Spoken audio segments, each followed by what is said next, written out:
ஆண்டவராகிய இயேசு கிறிஸ்து நாமத்தில் உங்கள் யாவருக்கும் என் அன்பின் நல்வாழ்த்துக்கள்.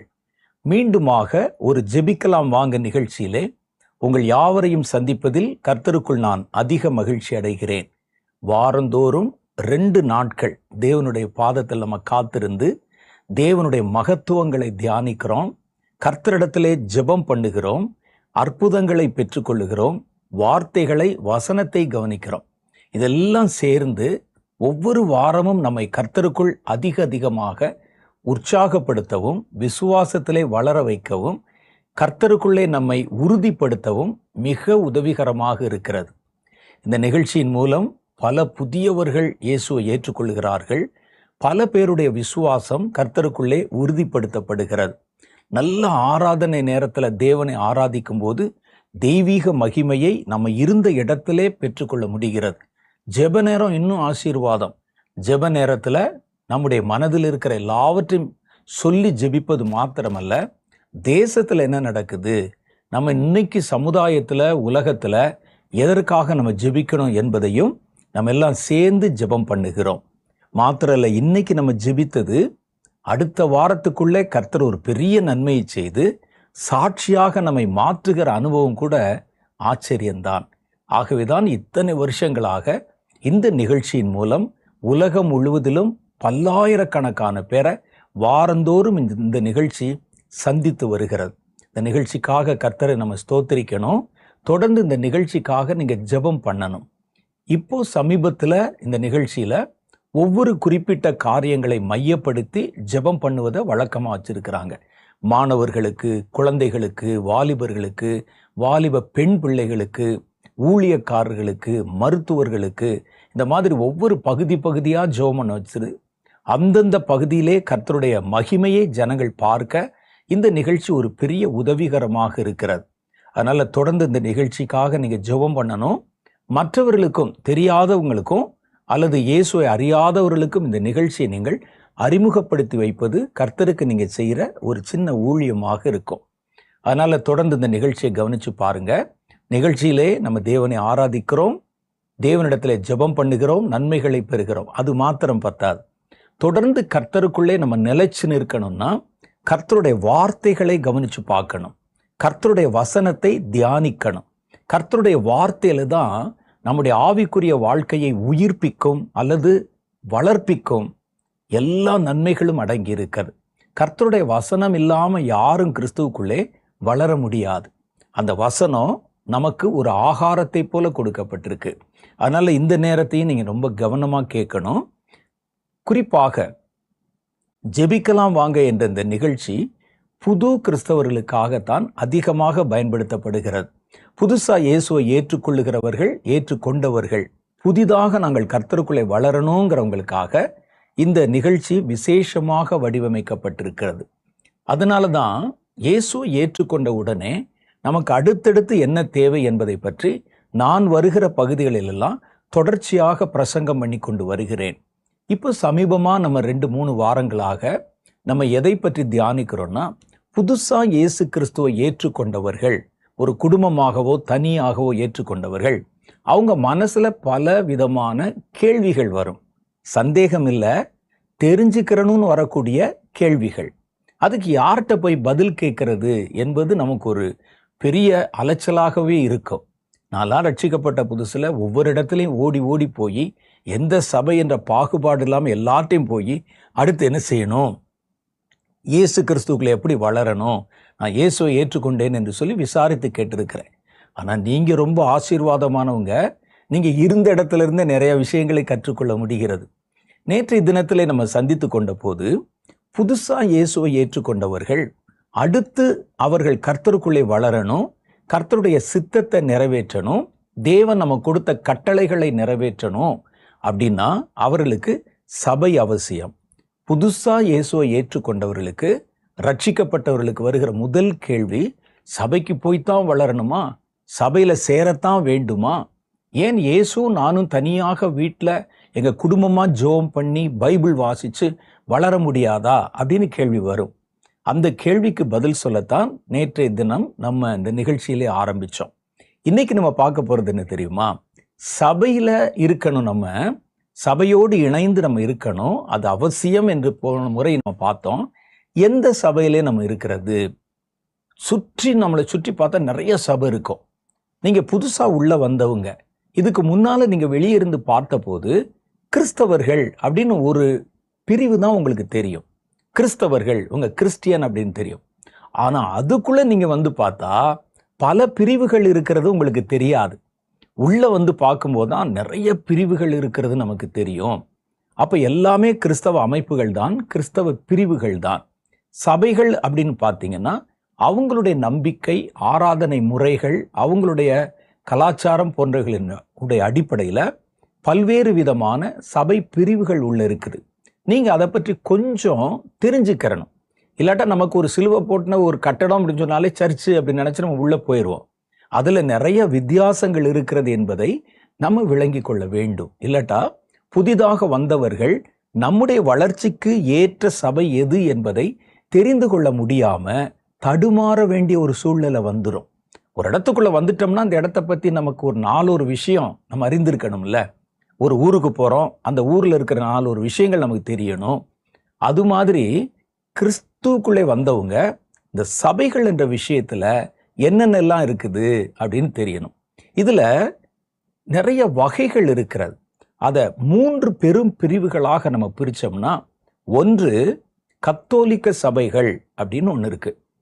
இந்த கத்தோலிக்க சபைகள் என்பது நிறைய பெரிய பெரிய கட்டடங்கள் இருக்கும், நல்ல ஆராதனை முறைகள் இருக்கும். அந்த சபைகளுடைய நம்பிக்கையில கொஞ்சம் வித்தியாசம் இருக்கும். அவர்கள் இயேசுவை மாத்திரமல்ல, இயேசுவோடு கூட இருந்த அப்போஸ்தலர்கள், இயேசுனுடைய தாயார், இயேசுனுடைய தகப்பனார், அப்புறம் வானத்தில் இருக்கிற தூதர்கள், இவங்களை எல்லாரையுமே அவர்கள் ஏற்றுக்கொண்டு அவங்களுக்கும் வழிபாடு செய்வாங்க, ஆராதனை பண்ணுவாங்க. அது அவர்களுடைய நம்பிக்கை. அவங்களுடைய காரியங்கள்ல நிறைய பாரம்பரியங்கள், இந்த சபை பாரம்பரியங்களுக்கு சாக்ரமெண்ட் என்கிற ஒரு வார்த்தை சொல்லுவாங்க. நிறைய சாக்ரமெண்ட்டுகள் வச்சிருப்பாங்க. ஜெப மாலை வைத்து ஜெபம் பண்ணுவது, அதுக்கு ஒவ்வொன்றுக்கும் ஒரு அர்த்தம் சொல்லுவாங்க. நம்முடைய மனம் தப்பி விடாமல் இருப்பதற்கு ஜெபத்தை அப்படி சொல்லணும் அப்படின்னு சில ஜெபங்களை உருவாக்கி வைத்து அதையே திருப்பி திருப்பி சொல்ல வைத்து, அது இந்த மாதிரி நிறைய ஆராதனை வழிமுறைகள் கொஞ்சம் வித்தியாசமான கலாச்சாரத்தோடு இருக்கும். இதுக்கு பேரு கத்தோலிக்க சபை என்பது. முதல் நூற்றாண்டு கிறிஸ்தவ சபை ரோம அரசாங்கத்தால கிறிஸ்தவ மதம் ஏற்றுக்கொள்ளப்பட்ட போது, அரசாங்கத்தினால அங்கீகரிக்கப்பட்ட போது ரோமன் சபைகள் தோன்றியது, கத்தோலிக்க சபைகள் தோன்றியது. அப்போ அவங்க என்ன செஞ்சாங்கன்னா, பல புதிய காரியங்களை உள்ள கொண்டு வந்து ஆராதனை முறைமைகளில் பல மாற்றங்களை, ஏன்னா இப்போ நிறைய வெவ்வேறு கலாச்சாரத்திலேருந்து வருகிறவர்கள் உள்ளே வர்றதுனால அவர்களையும் பிரியப்படுத்தும் நோக்கத்தில் இவர்கள் இந்த ஆராதனை முறைகளை கொண்டு வந்தாங்க. இவங்களுடைய நம்பிக்கை இயேசு மாத்திரமல்ல, இயேசுவோடு கூட இருந்த சீஷர்கள், இயேசுனுடைய தாயார், இயேசுனுடைய தந்தை, அப்புறம் நிறைய தேவ தூதர்கள், இது எல்லாவற்றையும் ஆராதனை செய்வாங்க, அவர்களுக்கு மரியாதை கொடுப்பாங்க. ஆராதனை முறைகளையும் நான் ஏற்கனவே சொன்ன மாதிரி நிறைய வித்தியாசங்கள் இருக்கும், பாரம்பரியங்கள் நிறைய கலந்துருக்கும். உள்ள போய் பார்த்தீங்கன்னா சிலைகள் வச்சிருப்பாங்க. அதை நாங்கள் சிலையா நினைக்கிறது இல்லை என்று சொன்னா கூட நிறைய சிலைகள் அங்கே இருக்கிறத பார்க்குறோம். அதில் இயேசுவின் சிலை இருக்கும், ஒரு தாயார் மரியாளுடைய சிலை இருக்கும், அப்புறம் தகப்பனார் யோசேப்புடைய சிலை, அப்புறம் பரிசுத்த வான தூதர்களுடைய சிலைகள், இதெல்லாம் இருக்கும். இந்த கத்தோலிக்க சபையும் நிறைய பிரிவுகள் இருக்குது. அதுல ஒவ்வொரு பிரிவுக்கும் ஒவ்வொரு சின்ன சின்ன பாரம்பரியங்கள், வழிபாடு முறைகள்ல மாற்றங்கள் இருக்கிறது, சின்ன மாற்றங்கள் இருக்கிறது. எல்லாமே நமக்கு பார்க்கும்போது கத்தோலிக்க சபை என்பது போல தோன்றினாலும், ஒரு சிலை வச்சிருந்தாங்கன்னா அது கத்தோலிக்க சபை என்று தோன்றினாலும், கத்தோலிக்க சபைகளுக்குள்ள நிறைய பிரிவுகள் இருக்கு. அர்மீனியன் கேத்தலிக் அப்படின்னு சொல்லி ஒரு சபை பிரிவு இருக்கு. அப்புறம் இந்த கல்தேயன் கேத்தலிக் என்று ஒரு சபை பிரிவு இருக்கு. காப்டிக் கேத்தலிக் என்ற ஒரு சபை பிரிவு இருக்குது. அதே மாதிரி அந்த மேரனைட் கத்தோலிக் என்ற ஒரு சபை இருக்கிறது. அப்புறம் சைரோ மலபார் கத்தலிக் என்ற ஒரு சபை இருக்குது. அல்பேனியன் கிரேக்க கேத்தலிக் என்ற சபை இருக்குது. இந்தியாவில் பிரதானமா உங்க பகுதிகளில் இந்தியாவில் ரோமன் கேத்தலிக் என்ற சபைகளும், அப்புறம் சைரோ மலபார் கேத்தலிக் என்ற சிரியன் சபைகளும், சைரோ மலன்கரா கேத்தலிக் என்ற சபைகளும் இருக்கின்றன. இந்த சைரோ என்று வருகிற இந்த சபைகள் சிரியா தேசத்துல இருக்கக்கூடிய வழிபாடு முறைகளை உள்ளடக்கியது. இது எல்லாமே பார்க்கும்போது நமக்கு கேத்தலிக் மாதிரி தெரிஞ்சாலும் அதுல சின்ன சின்ன வித்தியாசங்கள், பெரிய வித்தியாசம் ஒன்றும் கிடையாது. அதுல சின்ன சின்ன வித்தியாசங்கள். தமிழ்நாட்டில் ரோமன் கேத்தலிக், ரோம வழிபாட்டு முறைகளை கொண்டிருக்கிற கத்தோலிக்க சபைகள் இருக்கிறது. இது நல்ல ஒரு கட்டமைக்கப்பட்ட அதனுடைய முறைகள். பார்த்தீங்கன்னா அட்மினிஸ்ட்ரேஷன் வேற எங்கேயும் உலகத்துல ஒரு பெரிய நிறுவனத்துல கூட இந்த மாதிரி முறைகள் இருக்காது.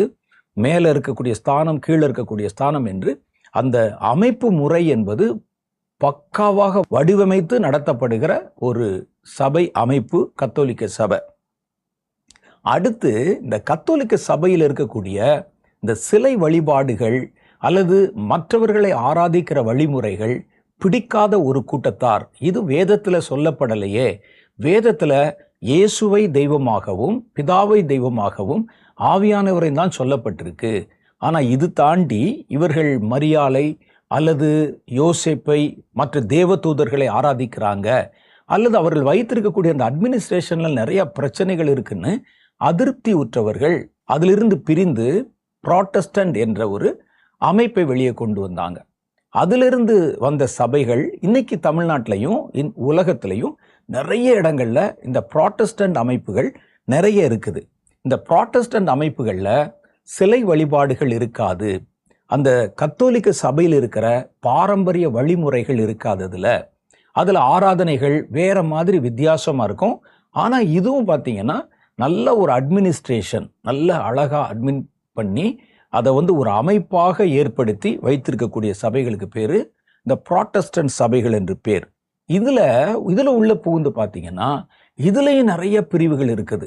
ஆங்கிலிக்கன் அப்படின்னு ஒன்று இருக்குது, மெத்தடிஸ்ட் என்று ஒன்று இருக்கிறது, பாப்டிஸ்ட் சபைகள் அப்படின்னு இருக்குது, அப்புறம் லுத்தரன் சபைகள் என்று இருக்குது, அப்புறம் இந்த பிரஸ்பிட்டீரியன் அப்படின்னு ஒரு சபைகள் இருக்குது, செவன்த் டே அட்வென்டிஸ்ட் சபைகள் இருக்கிறது, ரட்சணிய சேனை என்று சொல்லுகிற சல்வேஷன் சபைகள் இருக்கிறது. ஒவ்வொன்றிலையும் சின்ன சின்ன வழிமுறைகள் தான், வித்தியாசங்கள் தான் இருக்கும். ஆனா இந்த மாதிரி இன்னும் நிறைய இருக்குது. சொல்லணும்னா அதுக்கே ஒரு நிகழ்ச்சி முழுசும் சொல்லணும். இதெல்லாம் குறிப்பாக நீங்கள் பார்க்கும்போது தெரிந்து கொள்ளுகிற ஒரு புராட்டஸ்டன்ட் சபைகள். இந்த புராட்டஸ்டன்ட் சபைகள்ல இவங்களுடைய ஆராதனை முறைகள் சின்ன சின்ன வித்தியாசங்கள் தான் இருக்கும், ரொம்ப பெரிய வித்தியாசம் இருக்காது. பொதுவான ஜெப புஸ்தகம் வச்சிருப்பாங்க, பொதுவான ஆராதனை கீர்த்தனைகள் வச்சிருப்பாங்க. இவர்களுடைய நம்பிக்கை முழுசும் இயேசு கிறிஸ்து அல்லது வேதத்தில் சொல்லியிருக்கிற சில காரியங்கள், இவ்வளவுதான். மூணாவது ஒரு பிரிவிற்கு அவர்கள் பரிசுத்த ஆவியானவரை மையப்படுத்தி இந்த புராட்டஸ்டன்ட் இயக்கத்துல பரிசுத்த ஆவியானுடைய செயல்பாடுகளுக்கு நிறைய கட்டுப்பாடுகள் இருந்தது. கட்டுப்பாடுகள், ஆவியில நிறைஞ்சு சர்ச்சுக்குள்ள ஜெபம் பண்ணக்கூடாது, ஆவியானுடைய அபிஷேகத்தை அவர்கள் வலியுறுத்த மாட்டாங்க, ஆவியானுடைய செயல்பாடுகளை சொல்ல மாட்டாங்க, ரட்சிக்கப்பட்டு பரிசுத்த ஆவியினுடைய அனுபவம் வேண்டும் என்பதை அவங்க சொல்லாம ரட்சிக்கப்பட்டாலே போதுங்கிறதோட நிறுத்தி கொள்வார்கள் என்று கருதி அதிலிருந்து ஒரு குரூப் பிரிஞ்சு பரிசுத்த ஆவியானவருடைய அபிஷேகத்தையும் ஏற்றுக்கொண்டு ஆவியானவருக்கு முதலிடம் கொடுக்கணும், ஆவியானவர் தான் சபையினுடைய ஒரு தலைவர், ஆவியானவர் தான் நம்மை நடத்துகிறார், ஆவியின் அனுபவங்கள் வரங்களை நாங்கள் நம்புகிறோம் அப்படின்னு வெளியே புறப்பட்டு புதிய அமைப்பாக ஏற்படுத்தினவங்க பேர் தான் பெந்தகோஸ்தே சபைகள். பெந்தகோஸ்தே என்றால் 50 என்று பொருள்.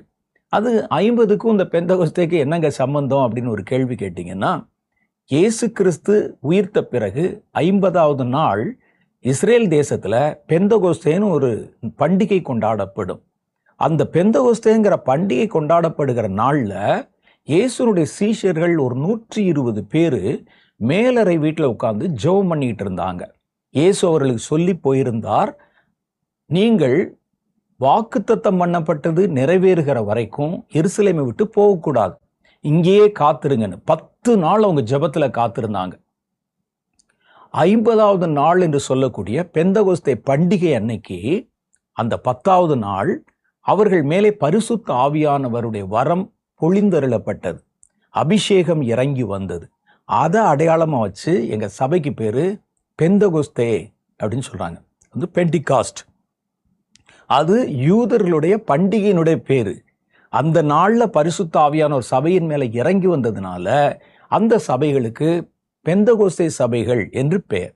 இவங்க எங்க வித்தியாசப்படுறாங்கன்னா, கர்த்தருடைய வசனம், வார்த்தைகள் எல்லாவற்றிலும் அந்த புராட்டஸ்டன்டுடைய அடிப்படையை வச்சுட்டு மேலதிகமாக பரிசுத்த ஆவியானவர், பரிசுத்த ஆவியானுடைய நிறைவு, பரிசுத்த ஆவியானவரை கண்டிப்பா பெற்றுக்கொள்ளணும், பரிசுத்த ஆவியானவர் தருகிற வரங்கள் மேல நம்பிக்கை, பரிசுத்த ஆவியானவர் பேசுவார், நடத்துவார் என்கிற நம்பிக்கை போன்றவைகளை எல்லாம் தங்களுடைய சபையிலே உள்ள வச்சிருக்கிறாங்க. இவர்கள் தங்களை ஆவிக்குரிய சபை, ஏன்னா அந்த பரிசுத்த ஆவி எங்களை இயக்குகிறது அல்லது ஆவியானவரை நாங்கள் ஏற்றுக்கொள்ளுகிறோம் அப்படின்னு சொல்றதுனால இவர்கள் தங்களை ஆவிக்குரிய சபை அப்படின்னு சொல்லுவாங்க. இந்த பெந்தகோஸ்தே சபைகள்ல நிறைய நூற்றுக்கணக்கா இருக்குது. ஒன்று என்று நான் உங்களுக்கு அடையாளப்படுத்துகிறேன். அசம்பிளிஸ் ஆஃப் காட் அப்படிங்கிற ஒரு சபை இருக்கு. அது உலகம் முழுவதிலும் இருக்கிற ஒரு மிக பிரம்மாண்டமான ஒரு அமைப்பு.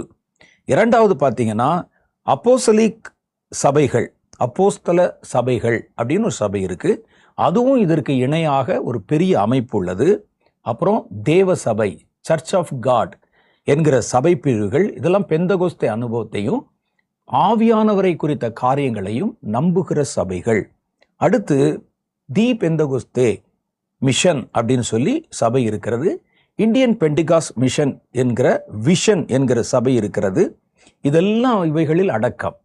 அப்ப இந்த அமைப்புகளையும் விட்டு இன்னைக்கு குட்டி குட்டி குட்டி குட்டி சின்ன சின்னதா ஒரு பெரிய அமைப்புல சேராம சின்ன சின்ன அமைப்புகள், ஒரு போதகர், அவருடைய சபை, அதுக்கு ஒரு பேரு, பெந்தகோஸ்தே அனுபவம் நாங்கள் ஏற்றுக்கொள்கிறோம்னு லட்சக்கணக்கான பிரிவுகள் இருக்கிறது.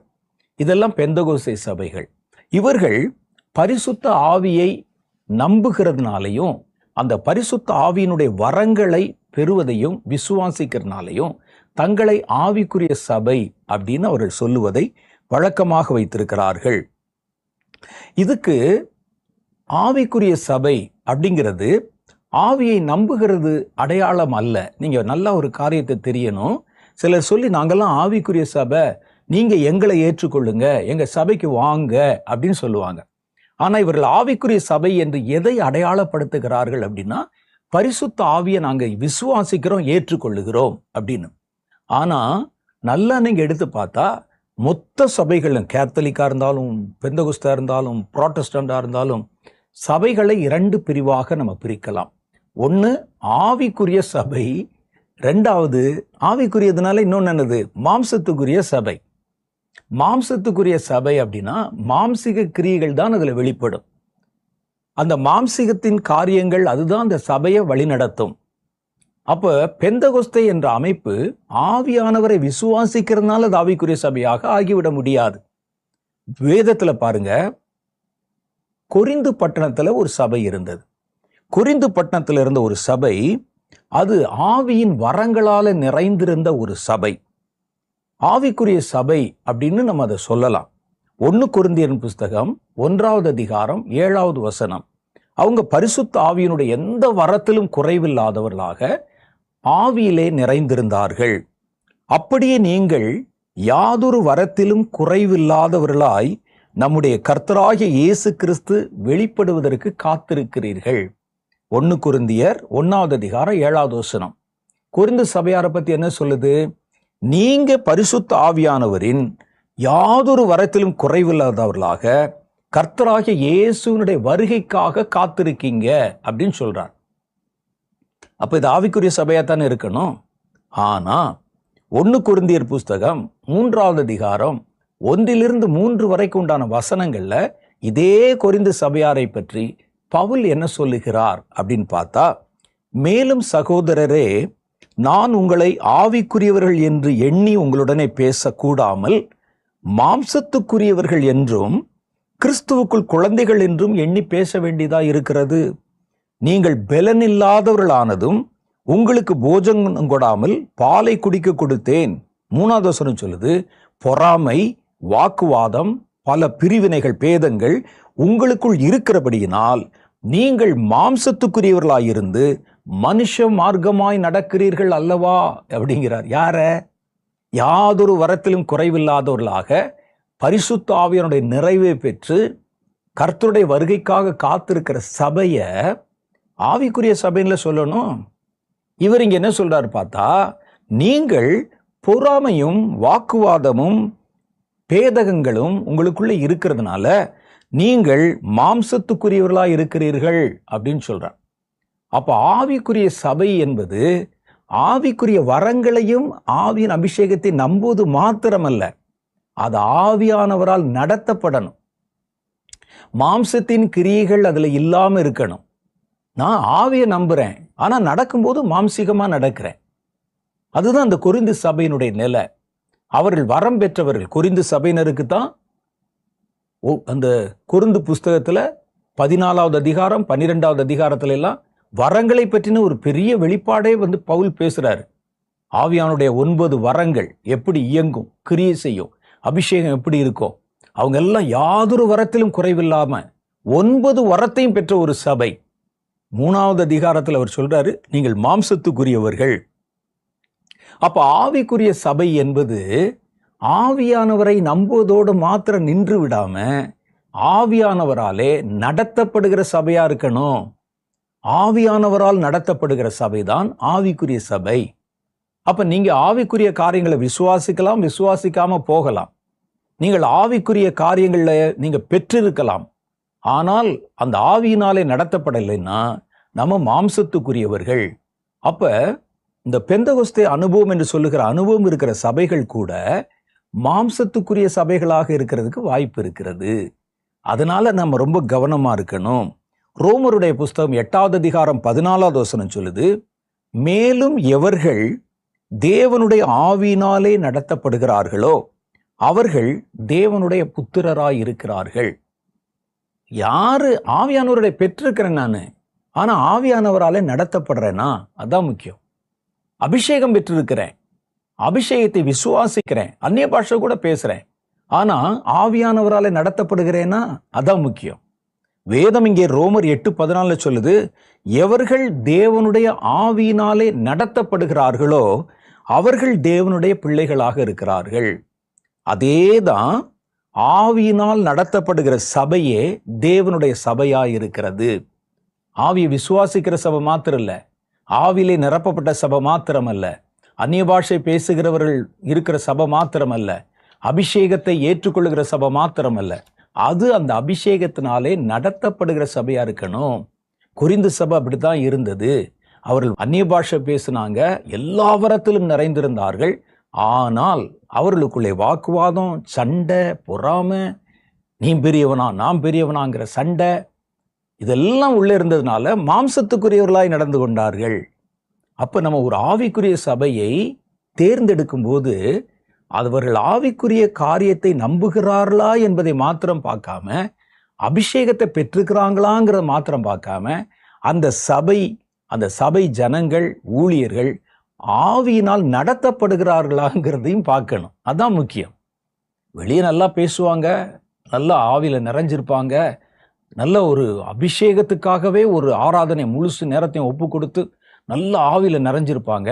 ஆனா நடத்தப்படுகிற நடத்திப்பு ஆவியினால இல்லாம மாம்சத்தினால இருந்தால் அதுவும் ஒரு மாம்சத்துக்குரிய சபை தான், ஆவிக்குரிய சபை இல்லை அப்படின்னு வேதம் நமக்கு திட்டம் தெளிவுமாக காண்பிக்கிறது.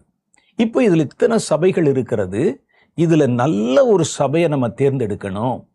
அது கத்தோலிக்க சபையா, புராட்டஸ்டன்ட் சபையா, பெந்தகோஸ்தே சபையா, எந்த சபையா, அந்த சபை முதல் கட்டமா தேவனுடைய ஆவியினாலே நடத்தப்படுகிறதா, அல்லது மனிதர்களால் ஏற்படுத்தப்பட்ட அமைப்புகளாலும் மனித சட்டங்களாலும் அது வடிவமைக்கப்பட்டு நடத்தப்படுகிறதா அப்படிங்கிறத பார்க்கணும். எனக்கு எந்த சபையின் மேலும் வெறுப்பு இல்லை.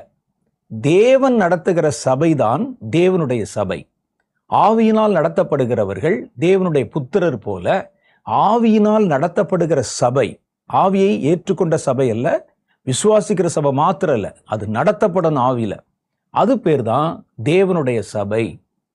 இப்ப இந்த தேவனுடைய சபையை நம்ம தேர்ந்தெடுக்கணும். பிராண்ட் எப்படி ஒன்னாலும் இருக்கலாம், ஆனால் அது தேவ ஆவியினாலே நடத்தப்படுகிறதா என்பதுதான் நம்ம முக்கியமா கவனிக்கணும். அப்ப நான் தேர்ந்தெடுக்கிற ஒரு சபை, எந்த சபையை தேர்ந்தெடுக்கணும்? சபை கூடி வருதல் முக்கியம் சொல்லிட்டீங்க.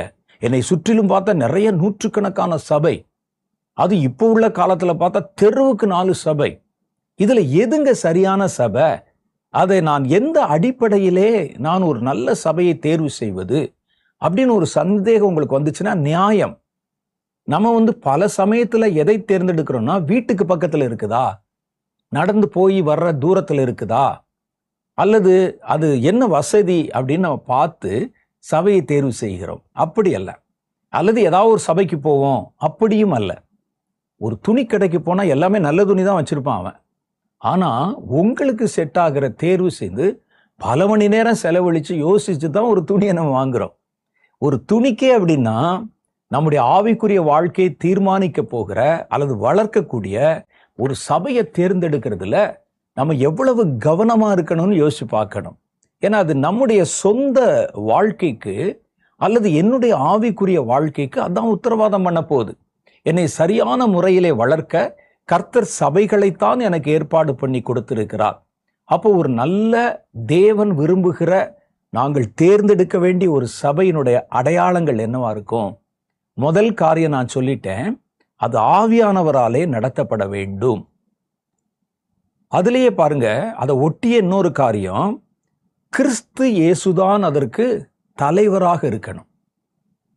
சபைக்கு சபையை ஸ்தாபிச்சவரு, ஃபவுண்டரு, அதுக்கு மேலே இருக்கக்கூடிய பெரிய அத்தாரிட்டி, கீழே இருக்க அத்தாரிட்டி. ஏன்னா வேதம் சொல்லுது, நீங்கள் அதை கண்காணித்துக் கொள்ளலாம் ஒழிய நீங்கள் சொந்தக்காரர்கள் அல்ல. கிறிஸ்து தம்முடைய இரத்தத்தின் சுய இரத்தத்தினால் சம்பாதித்து கொண்ட அவருடைய சபை என்று வேதம் அதை குறித்து எழுதியிருக்கு. அதை சம்பாதித்தது இயேசு கிறிஸ்து. ரத்தம் கொடுத்து சம்பாதிச்சிருக்கிறாரு. நான் ஒரு 4 கல்லை வச்சு ஒரு கட்டடத்தை கட்டி ஒரு சபை என்ற ஒரு அமைப்பை ஏற்படுத்தி ஒரு நேம் போர்டு போட்டு அது வச்சுட்டு அது ஏன் சபை ஆகிறாது? அதுல வரக்கூடிய ஜனங்கள் அவருடைய இரத்தத்தினாலே மீட்கப்பட்டவர்கள். தம்முடைய சுய இரத்தத்தை, சொந்த இரத்தத்தை சிந்தி அவர் மீட்டு கொண்ட சபை என்று எழுதியிருக்குது. அப்போ ஒரு சபை தேவனுக்குள்ளே இருக்கிற ஒரு சபைனா அதுக்கு கிறிஸ்து தான் தலைவரா இருக்கணும். வேற யாரு தலைவரா இருந்தாலும் நடத்துகிறவர்கள் இருக்கலாம், தப்பு இல்லை. ஆனா அதுல கிறிஸ்துவனுடைய சித்தம்தான் செய்யப்படணும். ஒரு நல்ல சபை என்பது கிறிஸ்துவை தலையா கொண்டிருக்கணும். அப்ப கிறிஸ்துவை தலையாய் கொண்டிருக்கிறதுனா என்ன அர்த்தம்? ஒரு சரீரத்துக்கு தலை எவ்வளவு முக்கியமோ, தலையிலிருந்து தான் அந்த சரீரத்துக்கு உண்டான எல்லா கட்டுப்பாடுகளும் எல்லா கட்டளைகளும் கடந்து வருது. நான் ஒரு கையை அசைக்கணும் அப்படின்னு சொன்னா என் தலையிலிருந்து தான் அந்த கட்டளை வருகிறது. இந்த கையை அசை, காலை அசை, ஒவ்வொரு கட்டளையும் என் தலையிலிருந்து தான் வருவதை போல அந்த சபைக்கு உண்டான எல்லா காரியங்களும் நடத்திப்பும் இயேசு கிறிஸ்துவிடத்திலிருந்து வரணும். அவர்தான் தலைவர். அந்த சபையில் இருக்கக்கூடிய தலைவர்கள் அல்லது மேல இருக்கக்கூடியவங்க, நிர்வாகம் பண்ணுகிறவர்கள் இயேசுவை தலைவராக வைத்து நாங்கள்லாம் அந்த மந்தைகளை நடத்துகிற கண்காணிகள் என்கிற ரீதியில் இருக்கணும் ஒழிய அவர்கள் தாங்கள் தான் இந்த சபையை ஸ்தாபிச்சோம், இது எங்களுடைய சொந்த சபை என்று ஒருவனும் சபையை குறித்து மேன்மை பாராட்டக்கூடாது.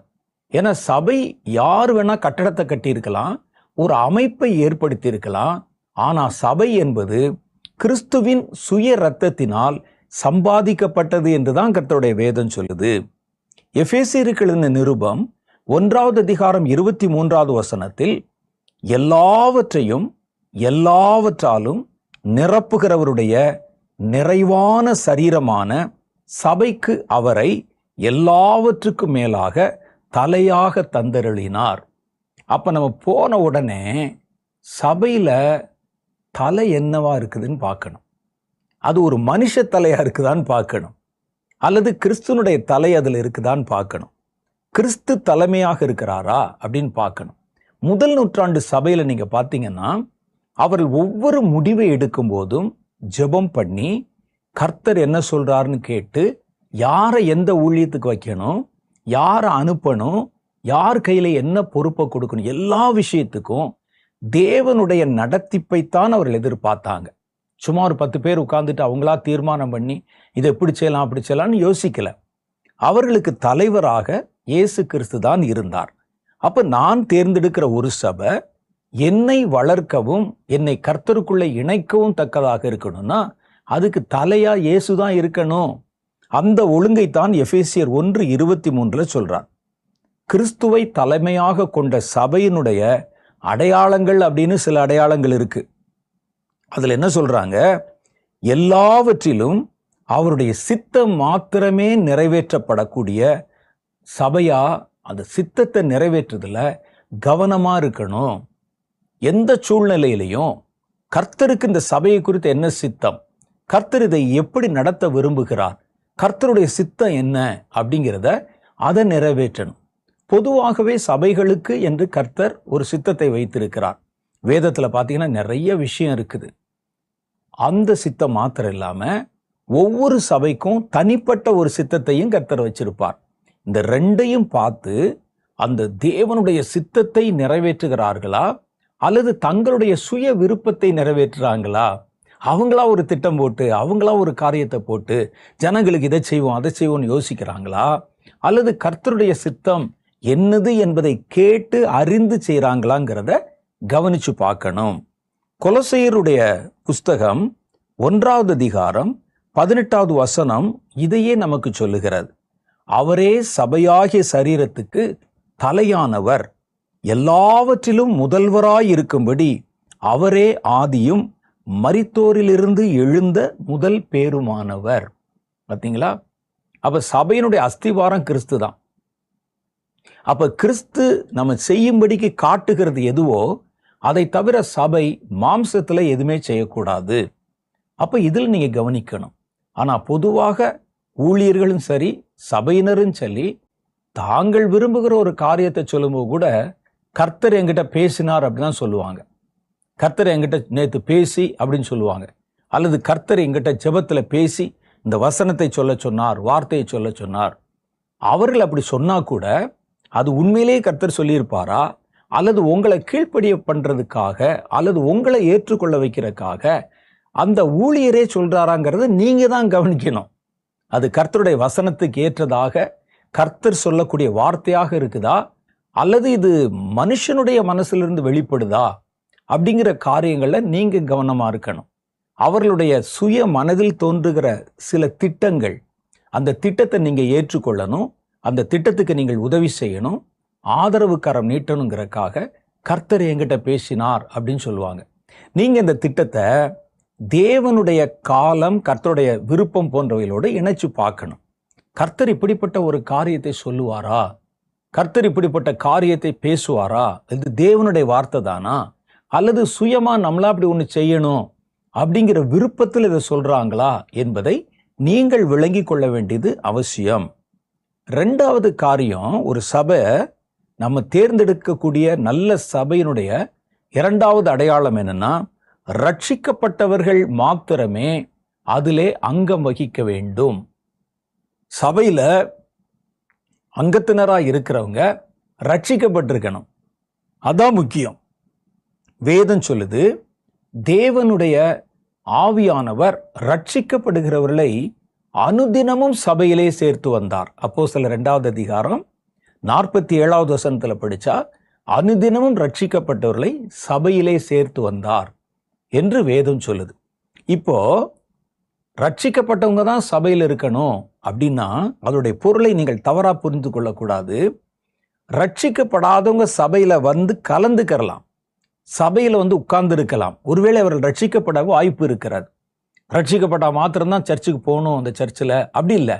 ஆனா அந்த சபையிலே அங்கத்தினராக இருக்கிறவர்கள், சபையில நிர்வாகத்தில் இருக்கிறவங்க, சபையை நடத்திட்டு போறவங்க, இவர்கள் ரட்சிக்கப்பட்டவர்களாக இருக்கணும்.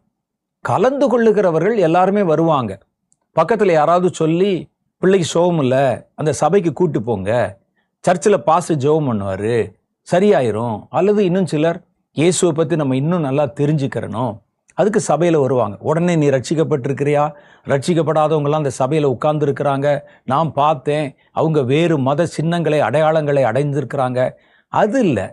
அவர்கள் அதில் வந்து அங்கத்தினராகவோ பொறுப்புகளிலே இருக்கிறாங்களான்னு பார்க்கணும். நிறைய சபையில் சபை பொறுப்புகளில் இருக்கிறவங்க அடிப்படையாக ரட்சிக்கப்படாதவங்களாவே இருப்பாங்க. சில பாரம்பரிய சபைகள், ஸ்தாபன சபைகள்னு சொல்லுவாங்க. அதில் பார்த்தீங்கன்னா வழி வழியா வர்றதுனால, இப்ப என்னுடைய தகப்பனார் அந்த சபையில ஒரு உயர் பொறுப்பிலே இருந்திருப்பார். சபையில ஒரு நிர்வாகியாகவோ அல்லது சபையில ஒரு ட்ரெஷரராகவோ ஏதாவது ஒன்று இருந்திருப்பார். ஒரு சேர்மனாகவும் இருந்திருப்பார். அதுக்கு பிறகு அவருடைய பிள்ளைகள் எழும்பி என்ன செய்வாங்கன்னா அவங்க அந்த ஸ்தானத்துக்கு வந்துருவாங்க. இவர்கள் ரட்சிக்கப்படாதவர்களாக இருக்கவும் வாய்ப்பு இருக்கு. நிறைய பேர் பாருங்க, ரட்சிக்கப்பட்டிருக்க மாட்டாங்க, அபிஷேகம் பெற்றிருக்க மாட்டாங்க, பாவ மன்னிப்பு நிச்சயத்தை பெற்றிருக்க மாட்டாங்க. ஒரு சபையில அங்கேயே பிறந்து வளர்ந்ததுனால இவங்க அந்த இடத்துக்கு வந்துருவாங்க. இப்படி ரட்சிக்கப்படாதவர்கள் ஒரு சபை பொறுப்புல இருக்கிறாங்க, சபையிலே அங்கமாக இருக்கிறாங்கன்னா, அந்த சபையை நீங்க நல்லா கவனிச்சு பார்த்தீங்கன்னா அதுல சண்டை, மாம்சீகமான காரியங்கள் இதெல்லாம் வரும். ஒரு பதவிக்காக, நாற்காலிக்காக சண்டை. இதெல்லாம் யார் இந்த காரியங்களை செய்வாங்க அப்படின்னு பார்த்தா, ரட்சிக்கப்படாத ஒரு கூட்டம் சபையினுடைய பொறுப்புகளிலும் சபையினுடைய அங்கத்திலும் உள்ளே வந்து விட்டன. அதனாலதான் அந்த அந்நிய கலப்பு உள்ள வந்ததுனால, ரட்சிக்கப்படாதவருடைய கலப்பு உள்ளே வந்ததுனால சபைகளுக்குள்ளே தாறுமாறான காரியங்கள் அங்கே வருகிறதை பார்க்கிறோம். ரட்சிக்கப்பட்டவர்கள் மாத்திரம் அந்த சபையினுடைய பொறுப்பிலையோ, தேவனோடு கூட பழகுகிற நெருங்கின அனுபவம் உள்ளவர்கள் மாத்திரமே அதுல அங்கத்தினர்களாகவும் இருக்கணும். கலந்துக்கிறவங்க எப்படி இருக்கலாம்? கலந்துக்கிறவங்க நான் ஏற்கனவே சொன்ன மாதிரி அவங்க எங்கிருந்து வேணாலும் வரலாம்.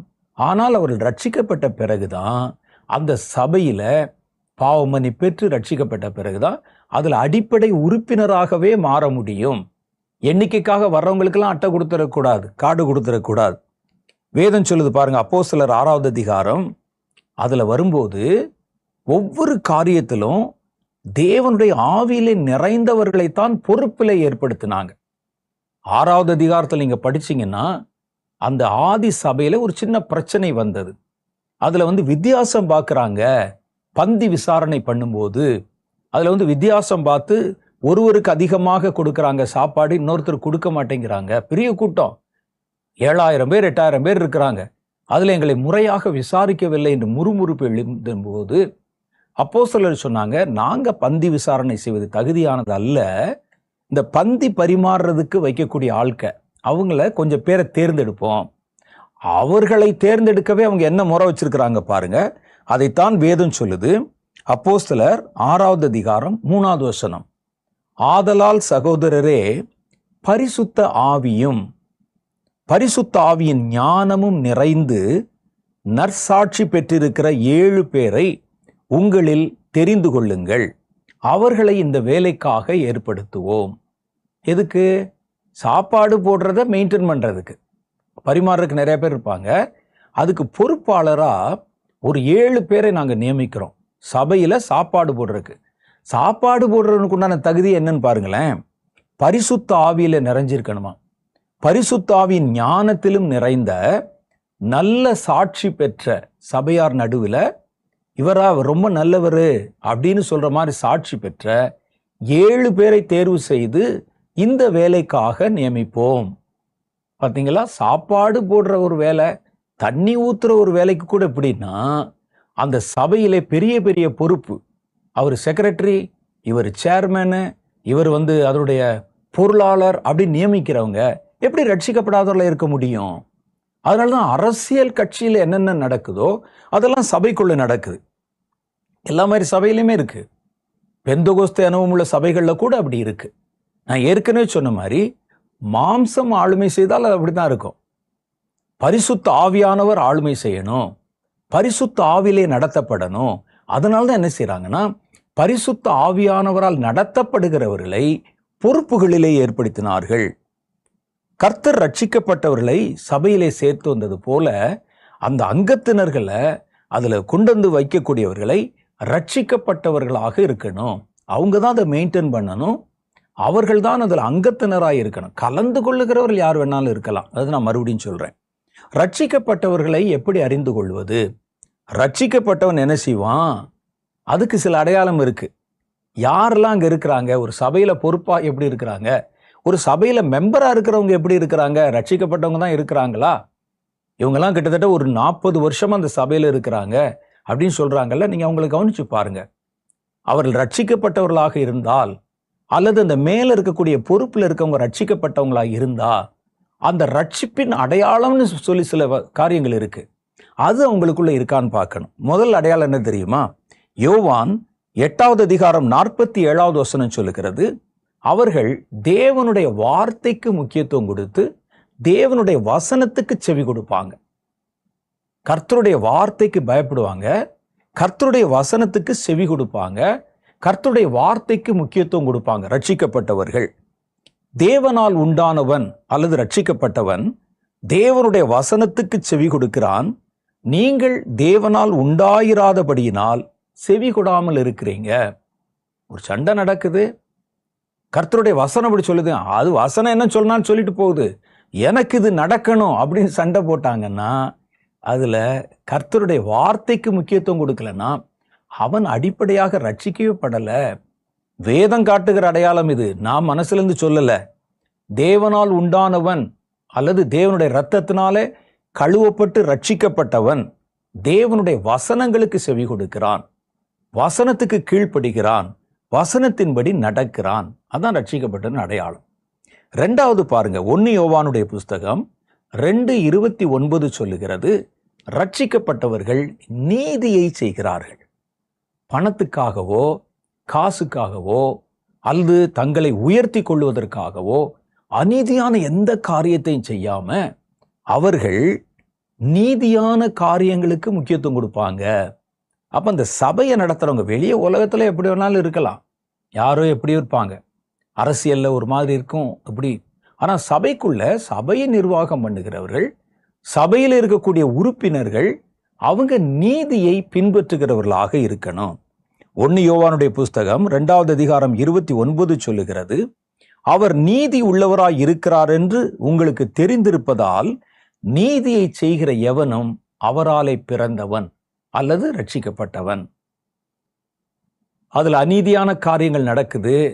அந்த சபையினுடைய நிர்வாகத்துக்கு கீழே பார்த்தீங்கன்னா ஸ்கூல்ஸ் இருக்கும், ஆஸ்பத்திரி இருக்கும், அல்லது ஹோம்ஸ் வச்சிருப்பாங்க, பல்வேறு விதமான காரியங்கள் இருக்கும். அதுல எல்லாம் நீதியான காரியங்கள் செய்யப்படுதான்னு பார்க்கணும். அநீதியாய் செய்கிற ஒருவன் தலைமை பொறுப்புல இருந்தால் அந்த சபை வேஸ்ட். அது நான் சொல்லல, வசனம் சொல்லுது. அவங்க எப்படி இருந்துட்டு போறாங்க, ஏதோ நம்ம போறதுக்கும் ஆராதனை பண்றதுக்கும் கூட்டம் கூடுறதுக்கும் ஒரு இடம் இருந்தா போதும், அப்படி இல்லை. இதுல நீங்க நல்லா கவனிக்க வேண்டியது, அது ரட்சிக்கப்பட்டவர்களால் உண்டாக்கப்பட்ட சபை தான் தேவனுடைய சபை. அறியாம சின்ன சின்ன குறைகள் வருகிறத பெருசுபடுத்த போறதில்லை. அப்போஸ்தலர்கள் பார்வையில நடத்தப்பட்ட சபையிலேயே நீயா நானா அப்படின்னு அங்க எங்களை சரியா விசாரிக்கலன்னு ஒரு குறை வந்தது. ஆனா உடனே இதை சரிப்படுத்தி விட்டார்ல, அதான் அது முக்கியம். இல்லைங்க, அது அப்படிதான் வரும்.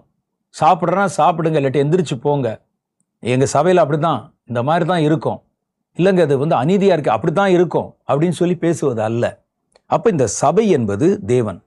3வது காரியம் பாருங்க, ரட்சிக்கப்பட்டவன் பாவம் செய்ய மாட்டான்.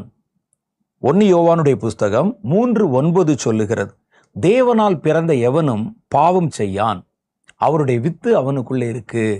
அப்ப அந்த சபை பாருங்க, தேவனுக்கு பயந்து தேவனுடைய சித்தத்தை நிறைவேற்ற தன்னை பரிசுத்தமாய் காத்து கொள்ளுகிற சபையா இருக்கும்.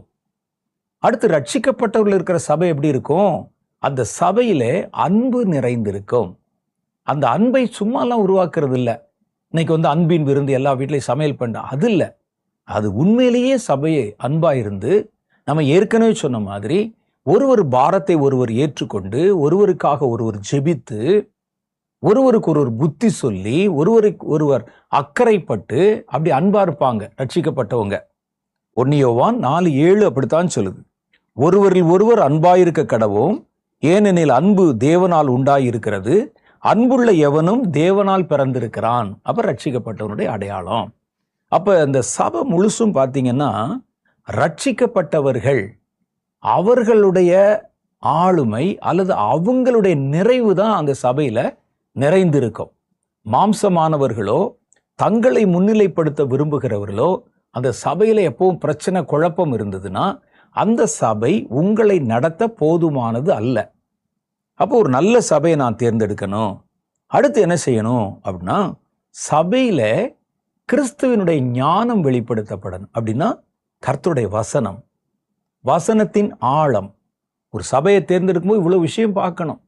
ஒரு துணி வாங்கினோம்னா சாயத்தை பார்க்குறோம், கலரை பார்க்குறோம், அதோடைய குவாலிட்டி பார்க்குறோம், அதோடைய நூல் தன்மை பார்க்குறோம். அது மாதிரி ஒரு சபையை தேர்ந்தெடுத்தா அதிலே கிறிஸ்துவினுடைய வசனத்தின் ஞானம் வெளிப்படுத்தப்பட வேண்டும்.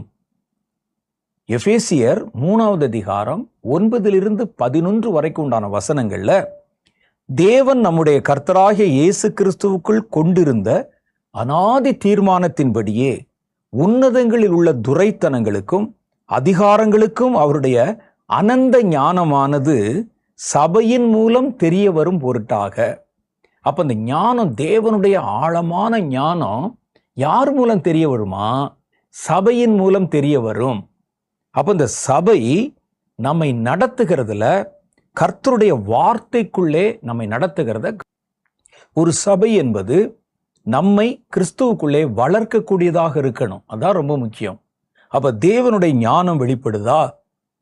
வசனத்தின் ஆழம் வெளிப்படுகிறதா? தேவனுடைய அனந்த ஞானம், அல்லது அடிப்படையா சொல்லப்படும் இந்த நுனிப்புல் மேய்ற மாதிரி எப்போ பார்த்தாலும் இந்த சபையில காலையில வந்தா ஒரு வாக்கு தத்தம், சாயந்தரம் வந்தா ஒரு வாக்கு தத்தம், வெறும் நம்மளை என்கரேஜ் பண்ற மாதிரியே பேசிட்டு இருக்கிறாங்களா, அல்லது நம்மை குறிப்பாக வளர்க்கிறார்களா என்று பார்க்கணும். சிலர் பார்த்தீங்கன்னா ஜனங்களுக்கு நெகட்டிவா எதுவும் பேசிடக்கூடாது, அவங்கள உற்சாகப்படுத்துற மாதிரி இருக்கணும். ஒவ்வொரு ஆராதனையிலும் ஒரு வாக்கு தத்தம், கர்த்தர் அதை செய்வார் இதை செய்வார்னு சொல்றாங்க. நல்லது, கர்த்தர் எல்லாம் செய்வார், நல்லதான். நீங்க என்ன செய்யணும்னு சொல்லணும். இந்த சபை, நீங்க கர்த்தருக்கு என்ன செய்யணும்? நான் கர்த்தருக்குள்ளே எப்படி வாழணும், கர்த்தருக்குள்ளே நான் எப்படி கனி கொடுக்கணும், கர்த்தர் செய்யறதுதான் அவர் செஞ்சிருவாரு. ஆனால் சபை என்ன சொல்லணும், நீங்க என்ன செய்யணும்னு உங்களுக்கு சொல்லணும். அப்ப நீங்க அதை கவனிச்சு பார்க்கணும். இந்த சபை நான் கர்த்தரிடத்துல எப்படி நடந்து கொள்ளணும், நான் கர்த்தரோடு எப்படி வாழணும் என்பதை சொல்லாம எனக்கு கிடைக்கக்கூடிய ஆசீர்வாதங்கள் என்று வேதத்தில் சொல்லப்பட்டதை மாத்திரம் சொல்றாங்க. ஆசீர்வாதத்தை சொல்றதுனாலயோ அந்த ஆசீர்வாதத்தின் மேல கை வச்சு ஜெபம் பண்றதுனாலயோ நீங்க ஆசீர்வதிக்கப்பட போறது இல்லை. அந்த ஆசீர்வாதத்தை பெறும்படிக்கு நீங்கள் செய்ய வேண்டிய கிரியைகளை நிறைவேற்றும் போதுதான் அதை நம்ம பெறுவோம்.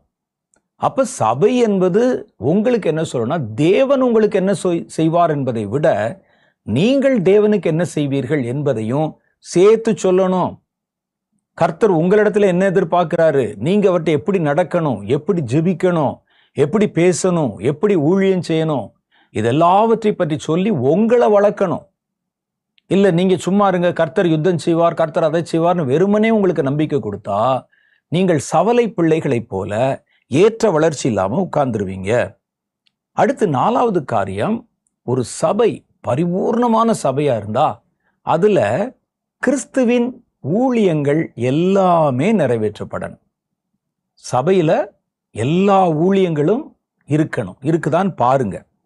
எபேசியர் 4வது அதிகாரம் 11-15 வரைக்கும் சொல்லுகிறது, நாம் அனைவரும் தேவனுடைய குமாரனை பற்றும் விசுவாசத்திலும் அறிவிலும் ஒருமைப்பட்டவர்களாகி கிறிஸ்துவனுடைய நிறைவான வளர்ச்சியின் அளவுக்கு தக்க பூரண புருஷர் ஆகும் வரைக்கும் பரிசுத்தவான்கள் சீர் பொருந்தும் பொருட்டு சுவிசேஷ ஊழியத்தின் வேலைக்காக அவர் சிலரை அப்போஸ்தலராகவும் தீர்க்கதரிசிகளாகவும் மேய்ப்பர்களாகவும் சுவிசேஷகர்களாகவும் போதகர்களாகவும் சபையிலே ஏற்படுத்தினார்.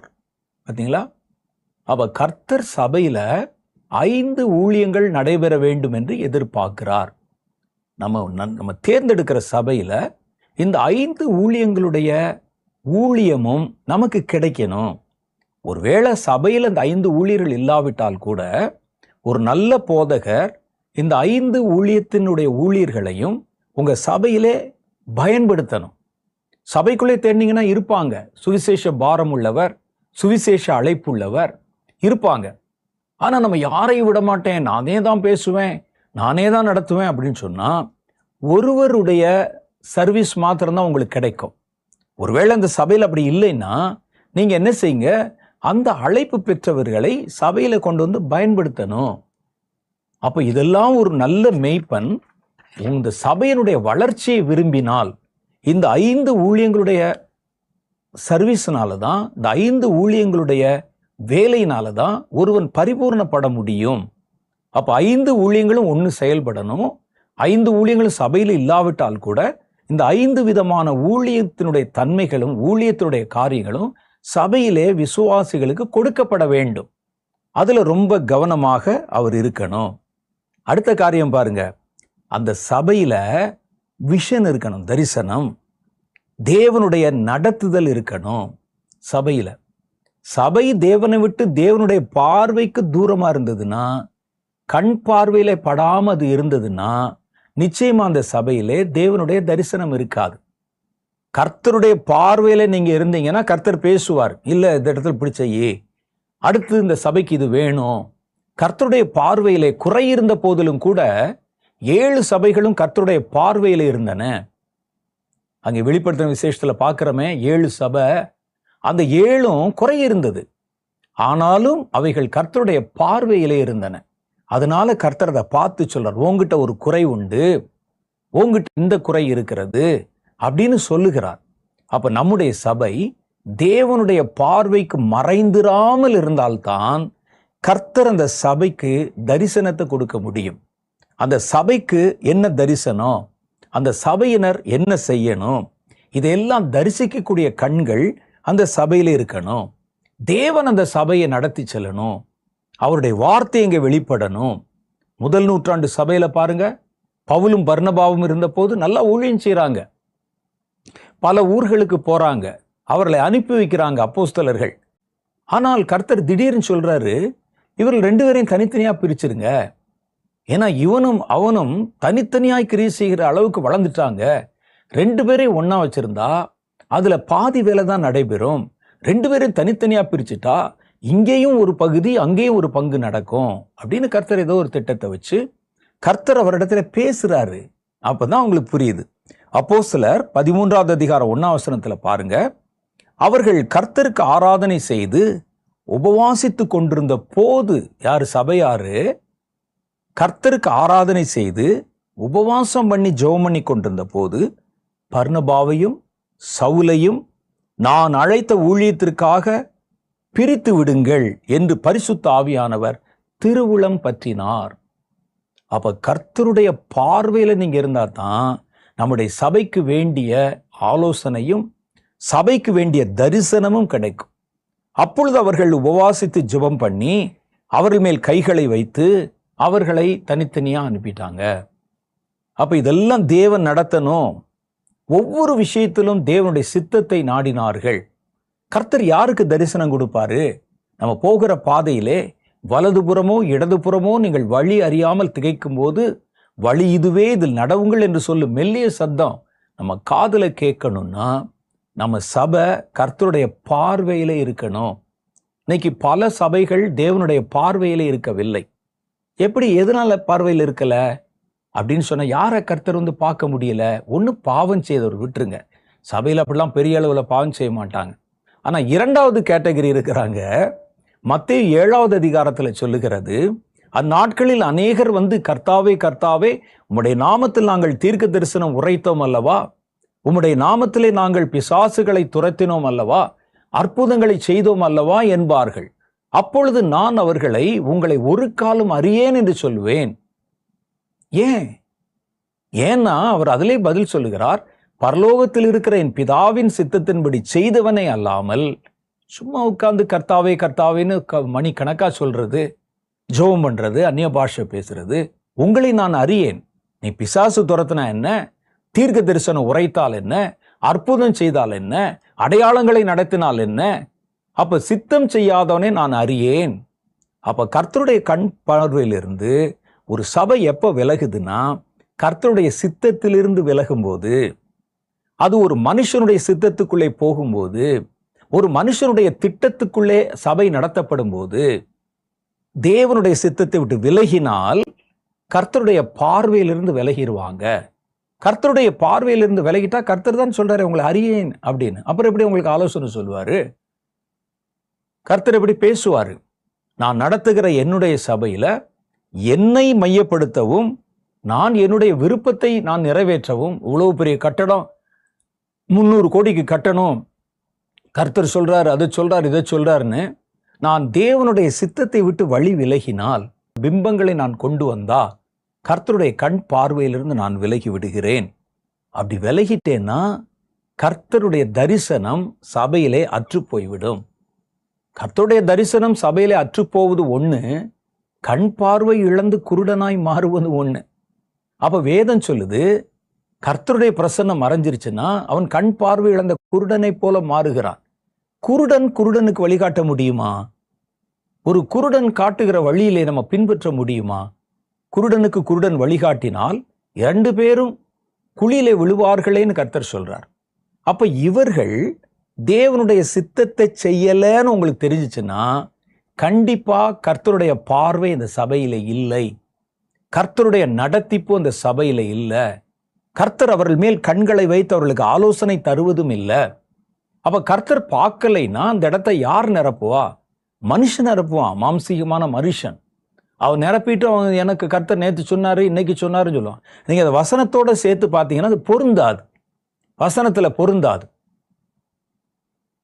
சபையில சொல்றாங்க, இதோ கர்த்தர் வாசல் படியில நிற்கிறார், கதவை தட்டுறார், நான் பார்த்தேன், இதோ இனி காலம் செல்லாது சொல்லுவாங்க. ஆனா ஒரு 20 வருஷ திட்டத்துக்கு சேர்த்து வச்சு ஒரு பெரிய கட்டடத்தை கட்டுவாங்க. கர்த்தர் தான் வர்றாருன்னு சொல்றீங்களே, அப்ப நீங்க சொல்றதை நீங்களே விசுவாசிக்காவிட்டால் இவ்வளோ பெரிய இந்த காலத்துல திராட்சை தோட்டங்களை நாட்டவும் கனிகளை பறிக்கவும் இதுவா காலம்னு கேட்குதே. அப்ப அவங்கள நடத்தைகளை பார்த்தாலே உங்களுக்கு தெரிஞ்சிடும். அவர்களுடைய காரியங்கள் அவர்கள் சொல்லுவதற்கும் அவர்கள் செய்வதற்கும் வித்தியாசம் இருக்கு. அப்ப இது கர்த்தர் சொன்ன காரியம் இல்லை. ஒரு சபை கர்த்தருடைய பார்வையிலிருந்து விலகி விட்டது.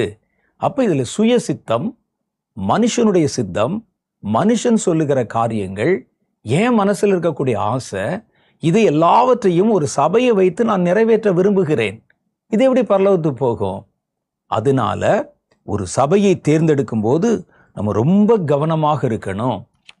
ஒரு சபை தேவனுடைய ஊழியத்துல எவ்வளவு ஈடுபாடு காட்டுகிறதுன்னு பார்க்கணும். ஒரு சபை சுவிசேஷ ஊழியத்துல கர்த்தரை குறித்து ஜனங்களுக்கு அறிவிக்கிறதுல எவ்வளவு முன்னணியில் இருக்கிறது, எவ்வளவு பாரமுள்ளதா இருக்குன்னு பார்க்கணும். சபையினுடைய வேலையே சுவிசேஷ வேலைக்காகவும் என்று நீங்கள் எபேசியர் புஸ்தகத்துல வாசிச்சீங்க. சுவிசேஷ வேலையே இல்லை, நாங்க ஒரு 10 பேர் கூடி அப்படி ஆராதிப்போம், நாங்கள் ஒரு 500 பேர் கூடி ஆராதிப்போம் அப்படின்னு சொன்னா அந்த சபை நம்பிக்கைக்குரிய சபை அல்ல. அதுல சுவிசேஷ வேலை நடைபெறணும். அப்ப நல்ல ஒரு சபையை நீங்க அறிந்து கொண்டு அதிலே நீங்கள் உங்களை இணைத்து கொண்டால் நம்ம கர்த்தருக்குள்ளே வளர முடியும். கொஞ்சம் கஷ்டம்தான், பார்க்கணும், ஒவ்வொன்றையும் பார்த்து அவைகளை தேர்ந்தெடுக்கணும். அப்ப சபை கூடி வருவதை விட்டுவிடக்கூடாது. சபையில கண்டிப்பா சேரணும், நல்ல சபையை தேர்ந்தெடுக்கணும், நல்ல சபையிலே நாம் நம்ம இணைத்து கொள்ளணும், கனி கொடுக்கணும். தொடர்ந்து கர்த்தர் நம்மோடு பேசி நல்ல சத்தியத்திற்காக ஒரு சின்ன ஜெபம் செய்து நிறைவுக்கு வர போறோம். அன்பும் இரக்கம் நிறைந்தங்கள் பரலோக பிதாவே, கேட்ட ஒவ்வொரு சத்திய வார்த்தைக்காக ஸ்தோத்திரம். நாங்கள் தொடர்ந்து வளரும்படிக்கு, கர்த்தர் நாட்டின தோட்டத்திலே கனி கொடுக்கும்படிக்கு உடைய பிள்ளைகள் ஒவ்வொருவரையும் கர்த்தர் பலப்படுத்தி அருளும். அவர்களுக்கு ஏற்ற சபைகளை காண்பித்து அருளும். அது தேவனால் இயக்கப்படுகிற சபைகளாக கர்த்தருக்குள்ளே அவர்களை உடைய பிள்ளைகளை கனி கொடுக்க வைக்கிற, வளர பண்ணுகிற அனுபவத்தை கொண்ட சபைகளாக நீர் அவர்களுக்கு காண்பித்து உடைய வருகை பரியந்தும் உடைய பிள்ளைகளை வளர பண்ணவும் பரிபூரணத்தை நோக்கி நகர்த்தவும் அவர்கள் ஒவ்வொருவரையும் ஒப்பு கொடுத்து ஜெபிக்கிறேன். கர்த்தர் தொடர்ந்து இந்த வார்த்தைகள் மூலம் அவர்களோடு பேசும். நீர் இன்னும் மேலதிகமான சத்தியத்தை வெளிப்படுத்தி அருளும். இயேசுவின் நாமத்திலே உடைய பிள்ளைகளை ஒப்பு கொடுத்து ஜெபிக்கிறேன் எங்கள் பிதாவே, ஆமென். கர்த்தர் நம்மோடு இந்த 2 நாட்களும் பேசினார். அடுத்த முறை நாம் சந்திக்கும் போது வேறொரு புதிய செய்தியோடு உங்களை சந்திக்கிறேன். அதுவரை கர்த்தர் உங்களை ஆசீர்வதித்து காப்பாராக. ஆமென்.